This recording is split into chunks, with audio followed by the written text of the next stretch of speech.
আসসালামু আলাইকুম। শুরু করছি নগদ জনপদের খবর। আমি রিদিতা রেজা। দর্শক, এখনকার এই সংবাদ আয়োজন একই সঙ্গে চ্যানেল আই এর ইউটিউব চ্যানেল এবং চ্যানেল আই এর ওটিটি প্ল্যাটফর্ম আই স্ক্রিনে লাইভ স্ট্রিম হচ্ছে।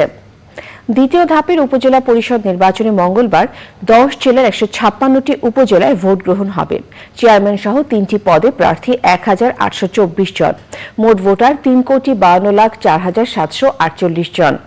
ভোট কেন্দ্রগুলোতে পাঠানো হচ্ছে ব্যালট পেপার। ভোটের দিন সকালেও পাঠানো হবে ব্যালট পেপার সহ নির্বাচনী সরঞ্জাম। 24টি উপজেলায় ভোট হবে ইভিএমে। ভোট কেন্দ্রে মোবাইল ও স্ট্রাইকিং ফোর্স হিসেবে প্রায় 2 লাখ আনসার সদস্য মোতায়েন করা হবে।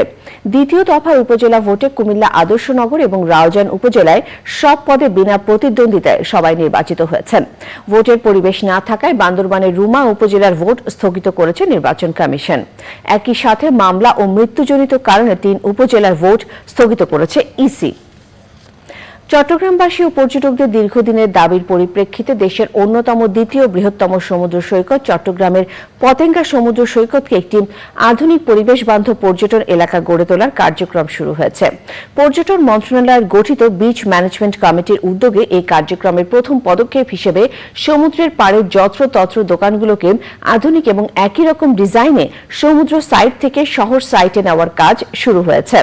ঈদুল আজহার আগে চট্টগ্রাম সমুদ্র সৈকতের নান্দনিক সৌন্দর্য ফিরিয়ে আনতে সাইট নির্ধারণ সহ বেশ কিছু পদক্ষেপ নেওয়া হয়েছে।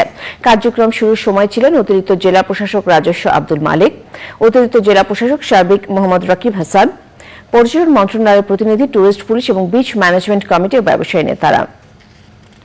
এবারে প্রতিনিধি পাঠানো তথ্য ভিডিও চিত্রণে সাদিয়া ওমর রিপোর্ট।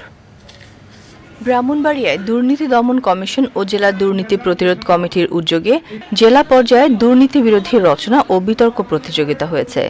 সাবেরা সোবহান বালিকা উচ্চ বিদ্যালয়ে অনুষ্ঠিত প্রতিযোগিতায় 12টি প্রতিষ্ঠানের শিক্ষার্থীরা অংশ নেন। রাজশাহী স্বাধীনতা চিকিৎসক পরিষদ, সাচিপের রাজশাহী, চাঁপাইনবাবগঞ্জ, নাটোর ও নওগাঁ জেলার সম্মেলন হয়েছে। প্রধান অতিথি ছিলেন আওয়ামী লীগের প্রেসিডিয়াম সদস্য ও বিএমএ এর সভাপতি বীর মুক্তিযোদ্ধা ডাক্তার মোস্তফা জালাল মহিউদ্দিন। উদ্বোধন করেন Rajshahi city mayor AHM Khairuzzaman Liton.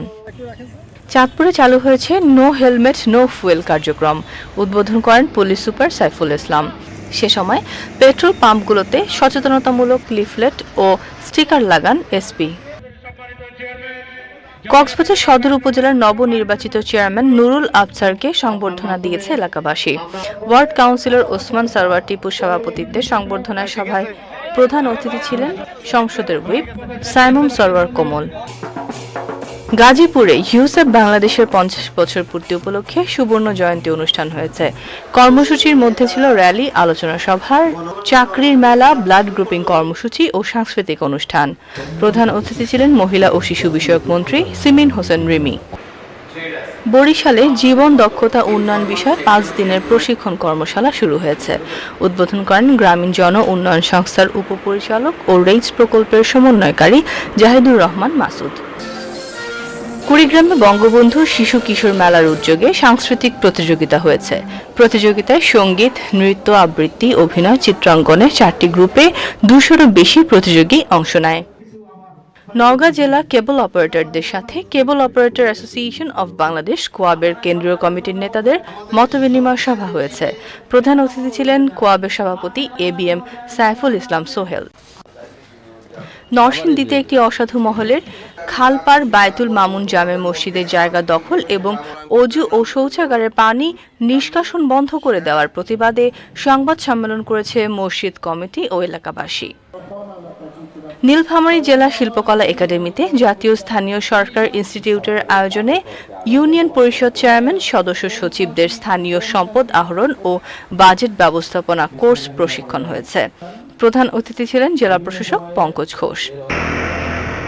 Noakhali সদর উপজেলার নিয়াজপুর ইউনিয়নের দেবীপুর গ্রামে চাঁদা না দেওয়ায় রাতে দেয়াল ভেঙে বসতবাড়িতে কিশোর গ্যাংয়ের হামলার অভিযোগে সংবাদ সম্মেলন করেছেন ক্ষতিগ্রস্ত পারভিন আক্তার। Sadia Omar, Channel I. এই ছিল নগদ জনপদের খবর। সবাইকে ধন্যবাদ।